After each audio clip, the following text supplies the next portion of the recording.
Channel I সংবাদ।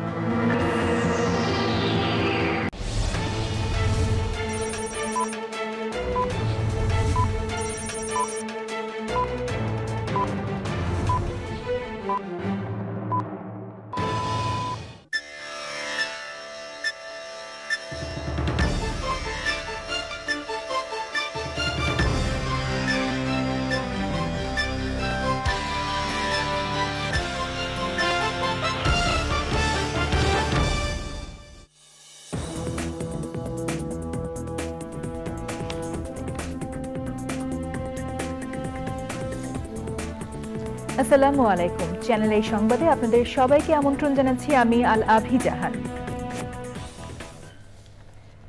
বিস্তারিত সংবাদের শুরুতেই জানিয়ে দিচ্ছি ফ্রেশ আটা ময়দা সুজি সংবাদ শিরোনামগুলো।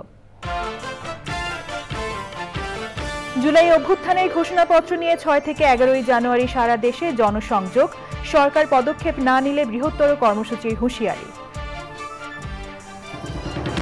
নির্বাচনের সম্ভাব্য সময়সীমা ডিসেম্বর 2025 বা 2026-এর মাঝামাঝি বললেন প্রধান উপদেষ্টা। নতুন বাংলাদেশ দেখে উৎসাহিত ব্রিটিশ এমপি।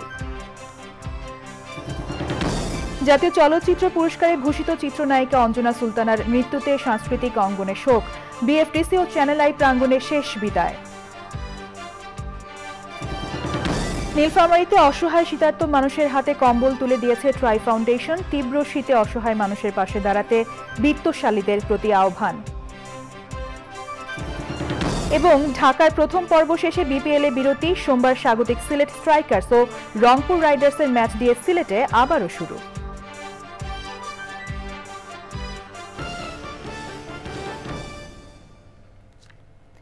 সংবাদ শিরোনামগুলো জানাচ্ছিলাম। এখনকার এই সংবাদ আয়োজন একই সঙ্গে চ্যানেল আই এর ইউটিউব চ্যানেলে এবং চ্যানেল আই এর ওটিটি প্ল্যাটফর্ম আই স্ক্রিনের লাইভ স্ট্রিম হচ্ছে। এবারে বিস্তারিত। জুলাই অভ্যুত্থানের ঘোষণাপত্র বিষয়ে মানুষের প্রত্যাশা জানতে 6 থেকে 11 জানুয়ারি পর্যন্ত সারা দেশে যৌথভাবে জনসংযোগ করবে বৈষম্যবিরোধী ছাত্র আন্দোলন ও জাতীয় নাগরিক কমিটি। শনিবার রাজধানীতে সংবাদ সম্মেলনে সংগঠনের নেতারা বলেছেন, গত 4 দিনে সরকার কোনো দৃশ্যমান উদ্যোগ নেয়নি। সরকার কার্যকর পদক্ষেপ না নিলে বৃহত্তর কর্মসূচি দেওয়া হবে। তাফিমুল ইসলামের রিপোর্ট। 2024-এর শেষ দিন জুলাই ঘোষণাপত্র প্রকাশের সিদ্ধান্ত নেয় বৈষম্যবিরোধী ছাত্র আন্দোলন। ঘোষণাপত্র তৈরির জন্য সরকার উদ্যোগ নিলে মার্চ ফর ইউনিটি কর্মসূচি পালন করে সংগঠনটি। ঘোষণাপত্রের বিষয়ে বৈষম্যবিরোধী ছাত্র আন্দোলন ও জাতীয় নাগরিক কমিটি যৌথ সংবাদ সম্মেলন।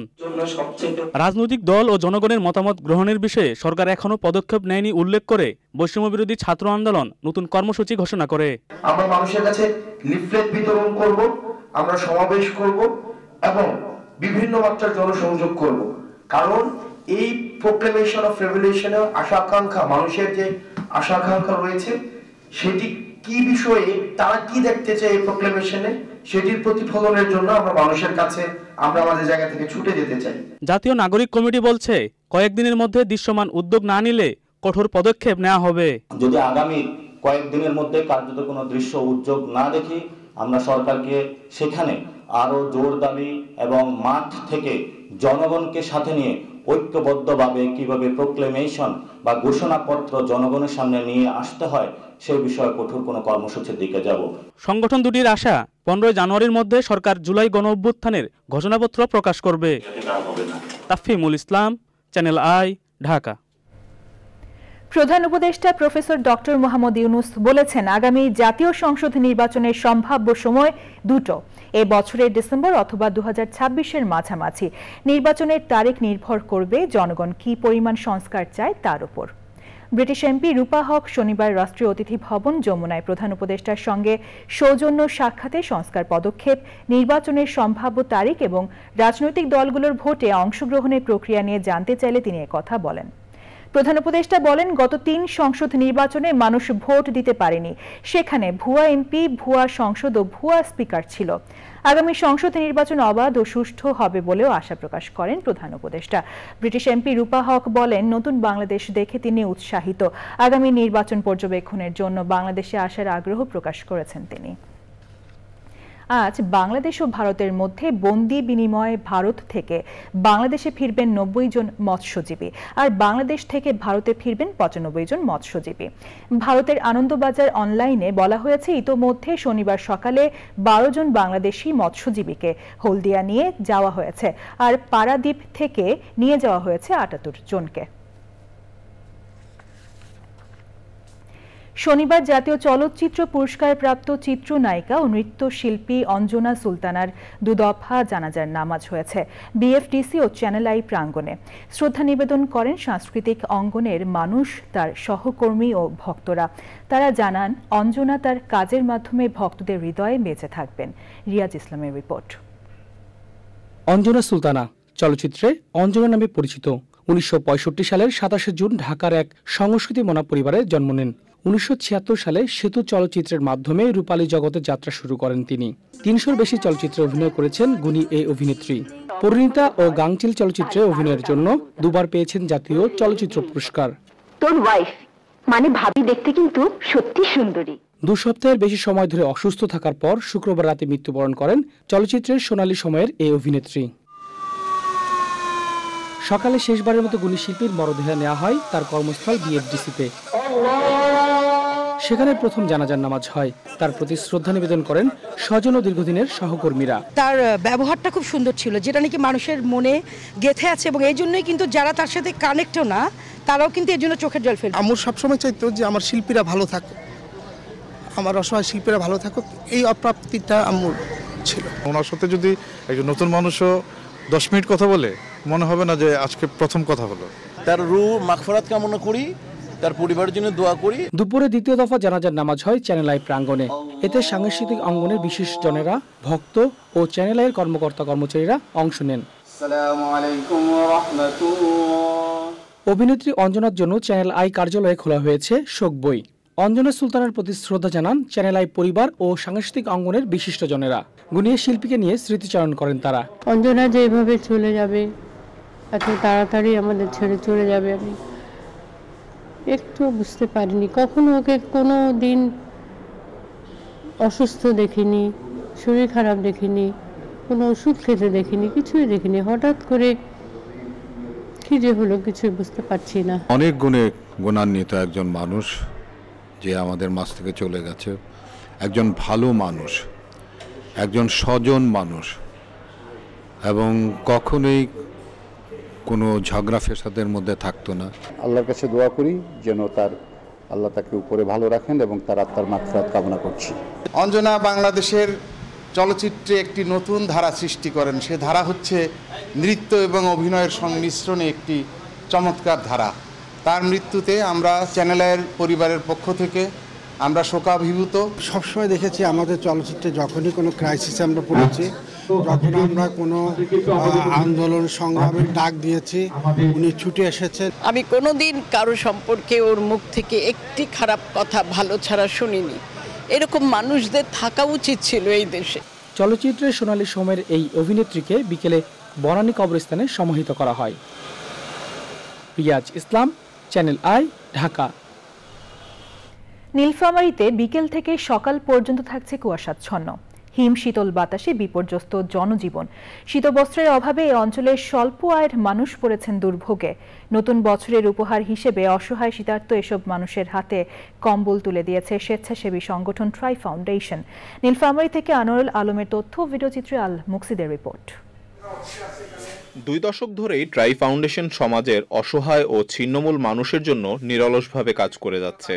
ইংরেজি নববর্ষে উত্তরের হিমালয়ের কাছাকাছি নীলফামারীতে শীতের তীব্রতা বাড়ায় মানুষের জনজীবন যখন স্থবির, তখনই ট্রাই ফাউন্ডেশন শীত বস্ত্র হিসেবে কম্বল উপহার নিয়ে শীতার্ত মানুষের পাশে দাঁড়িয়েছে। এতিম ও অসহায় মানুষ নতুন বছরে কম্বল হাতে পেয়ে দারুণ আনন্দিত। আমরা গরিব দিন মিলে দিন খাই, কিছু করি পাই না। আমরা অসুস্থ লোক তো বিরোধ উপকার পেয়ে জাগাল্লা যায় দেয় টাকালা ধন লোক বেশি করে দেব। ট্রাই ফাউন্ডেশন থেকে কম্বল দিচ্ছে, এই কম্বলটি পেয়ে আমরা খুব খুশি হলাম। ঘর থেকে বেরিয়ে রয়েছে একটা কম্বল দিলি আমার উপকার হইবে, ঠান্ডা যাইবে। আমরা ইতিমখানায় থাকি, আমাদের এই শীতের দিনে খুব কষ্ট হয়।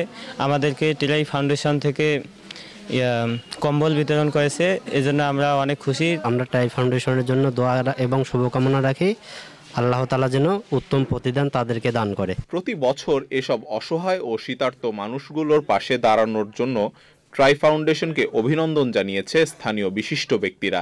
এটি একটি মহৎ উদ্যোগ, আমাদের এখান থেকে শিক্ষা নেওয়া উচিত।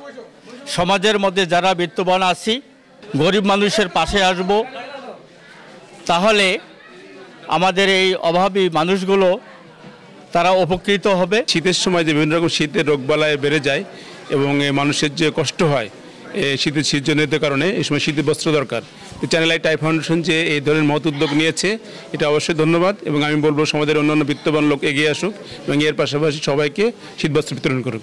সমাজের বিত্তবান মানুষগুলো সহযোগিতার জন্য হাত বাড়িয়ে দিলে নতুন বাংলাদেশ গড়ে তোলা সম্ভব বলছেন স্থানীয় প্রশাসন। ট্রাই ফাউন্ডেশনকে অনেক ধন্যবাদ যে এই যে আমাদের নীলফামারীতে শীতার্ত দুস্থ ব্যক্তিদের মধ্যে এই রকম শীতে ওনারা কম্বল বিতরণ করছেন। আমাদের সরকারের পাশাপাশি এদেরকে এগিয়ে আসার জন্য অনেক ধন্যবাদ। আসলে এখানে অনেক শীতবস্ত্র দরকার। আমরা এ পর্যন্ত যেইটা পেয়েছি, এরকম বেসরকারি সংগঠনগুলো যদি তাদেরকে হেল্প করতে এগিয়ে আসে তাহলে অনেক উপকৃত হব আমরা। তীব্র শীতে দেশের বিত্তশালীদের অসহায় মানুষের পাশে এসে দাঁড়ানোর আহ্বান জানিয়েছে ট্রাই ফাউন্ডেশনের সদস্যরা। আল মুকসিদ, চ্যানেল আই।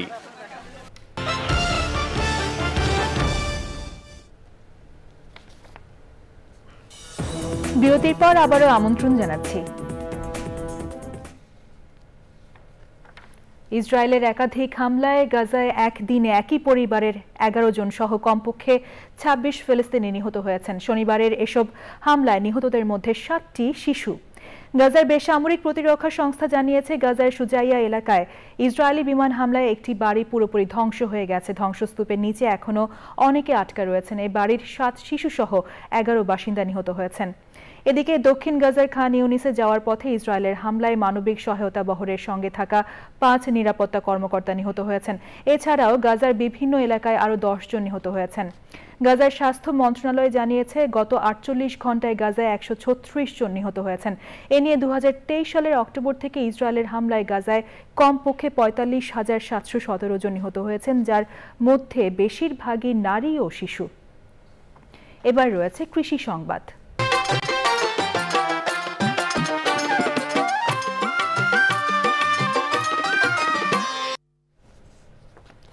শরীয়তপুরের নড়িয়ায় উৎপাদন ব্যয় কমিয়ে ফলন বাড়াতে ও শ্রমিক সংকট সমন্বয় পদ্ধতিতে বোরো আবাদ করছেন কৃষকরা।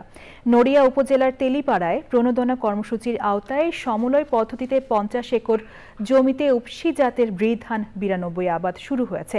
বিস্তারিত শরীয়তপুর প্রতিনিধি SM মজিবুর রহমানের রিপোর্টে। কম খরচে বোরো উৎপাদন বৃদ্ধি ও মৌসুমের সময় শ্রমিক সংকট মোকাবেলা করতে সমন্বয় পদ্ধতিতে বোরো চাষ করছেন নড়িয়া উপজেলার তেলিপাড়া গ্রামের 50 জন কৃষক। স্থানীয় কৃষি বিভাগের পরামর্শ ও সহায়তায় প্রথমবারের মতো 50 একর জমিতে যান্ত্রিক পদ্ধতিতে উচ্চ ফলনশীল বোরো চাষ করেছেন তারা। দিনে দিনে জমি আস্তে আস্তে কমে যাচ্ছে। যদি আধুনিক পদ্ধতিতে যদি চাষাবাদ না করতে না পারি, তাহলে আমাদের খাদ্যের ঘাটতি দেখা দিবে। ধান রোপণ এবং কাটার সময় আমাদের এখানে অনেক শ্রমিক সংকট দেখা দেয়। যদি আধুনিক পদ্ধতিতে আমরা ধান রোপণ করতে পারি এবং কাটতে পারি, তাহলে আমাদের শ্রমিক সংকটটা দূর হবে। যান্ত্রিক পদ্ধতিতে উচ্চ ফলনশীল বোরো আবাদে যেমন খরচ কম, তেমনি ফলনও বেশি বলছেন কৃষি অফিস। রাইস ট্রান্সপ্লান্টের মাধ্যমে চারা রোপণ করলে এখানে ম্যানুয়ালি পদ্ধতিতে কম সময় লাগে এবং কম খরচ হয়, এবং এই পদ্ধতিতে চারা রোপণ করলে ফলন 15 থেকে 20% বেশি হবে বলে আমরা আশা করি। এই পদ্ধতির সুবিধা হলো এখানে রোগ পোকামাকড় আক্রমণ কম হয় এবং চারা সঠিক পুষ্টি উপাদান পায়। দেশের খাদ্য ঘাটতি মেটাতে কৃষিকে যান্ত্রিকীকরণের মাধ্যমে উৎপাদন বাড়াতে কাজ করে যাচ্ছে স্থানীয় কৃষি বিভাগ। শরীয়তপুর থেকে SM Mujibur Rahman, Channel I. এবার প্রকৃতি সংবাদ।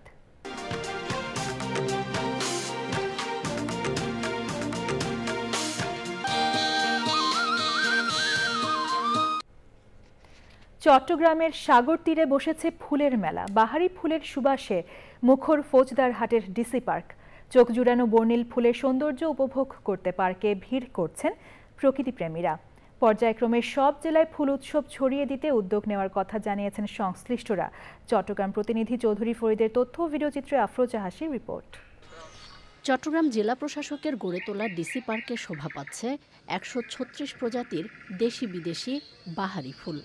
লাখ লাখ ফুল নিয়ে তৃতীয়বারের মতো আয়োজিত উৎসবে প্রকৃতিপ্রেমীদের ঢল। ফুল উৎসব ব্যস্ত নাগরিক জীবনে স্বস্তি বয়ে আনবে প্রত্যাশা সংশ্লিষ্টদের। শিশুরা এসে বা তরুণরা এসে, যারা শিক্ষার্থী আছে বিভিন্ন প্রতিষ্ঠানে, তারা আসলে দেখতে পাবে যে একটা গাছ তার কি নাম, তাকে আমরা কিভাবে চিনি, তার জীববৈচিত্র্য কি ধরনের এবং তার বৈজ্ঞানিক নাম কি, সেগুলি জানতে পারবে। সুতরাং এটা একটা ভালো শিক্ষালয়ও বটে। সুস্থ বিনোদনের পাশাপাশি প্রাণ প্রকৃতির সাথে নতুন প্রজন্মের পরিচয় করিয়ে দিতে বছর জুড়ে এমন উৎসব আয়োজনের পরিকল্পনা নিয়েছে জেলা প্রশাসন। গাছের নাম দিয়েছি প্রত্যেকটা গাছের সঙ্গে, যাতে আমাদের ভবিষ্যৎ প্রজন্ম, আগামী প্রজন্ম এখন কিন্তু ভার্চুয়ালি কানেক্টেড থাকে। আপনারা দেখেন তো তাদের যাওয়ার জায়গা নেই, কিন্তু সো এইখানে যাতে তারা আসতে পারে, তারা প্রকৃতির সাথে পরিচিত হতে পারে। বই ও কিডস জোনের পাশাপাশি মাস জুড়ে এই উৎসবের অন্যতম আকর্ষণ ঐতিহ্যবাহী পিঠা মেলা ও সাংস্কৃতিক অনুষ্ঠান। আফরোজা হাসি, প্রকৃতি ও জীবন ডেস্ক, চ্যানেল আই। সবশেষে ফ্রেশ আটা ময়দা সুজি সংবাদ শিরোনামগুলো জানিয়ে দিচ্ছি আরও একবার। জুলাই অভ্যুত্থানের ঘোষণাপত্র নিয়ে 6 থেকে 11 জানুয়ারি সারা দেশে জনসংযোগ, সরকার পদক্ষেপ না নিলে বৃহত্তর কর্মসূচির হুঁশিয়ারি। নির্বাচনের সম্ভাব্য সময়সীমা ডিসেম্বর 2025 বা 2026-এর মাঝামাঝি বললেন প্রধান উপদেষ্টা। নতুন বাংলাদেশ দেখে উৎসাহিত ব্রিটিশ এমপি। জাতীয় চলচ্চিত্র পুরস্কারে ভূষিত চিত্রনায়িকা অঞ্জনা সুলতানার মৃত্যুতে সাংস্কৃতিক অঙ্গনে শোক, বিএফটিসি ও চ্যানেল আই প্রাঙ্গণের শেষ বিদায়। নীলফামারীতে অসহায় শীতার্ত মানুষের হাতে কম্বল তুলে দিয়েছে ট্রাই ফাউন্ডেশন। তীব্র শীতে অসহায় মানুষের পাশে দাঁড়াতে বিত্তশালীদের প্রতি আহ্বান। এবং ঢাকার প্রথম পর্ব শেষে বিপিএল এ বিরতি, সোমবার স্বাগতিক সিলেট স্ট্রাইকার্স ও রংপুর রাইডার্সের ম্যাচ দিয়ে সিলেটে আবারও শুরু।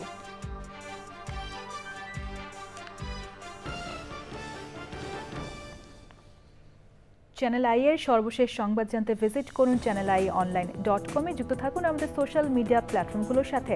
পরবর্তী শীর্ষ খবর দেখার আমন্ত্রণ রইল। ধন্যবাদ সবাইকে।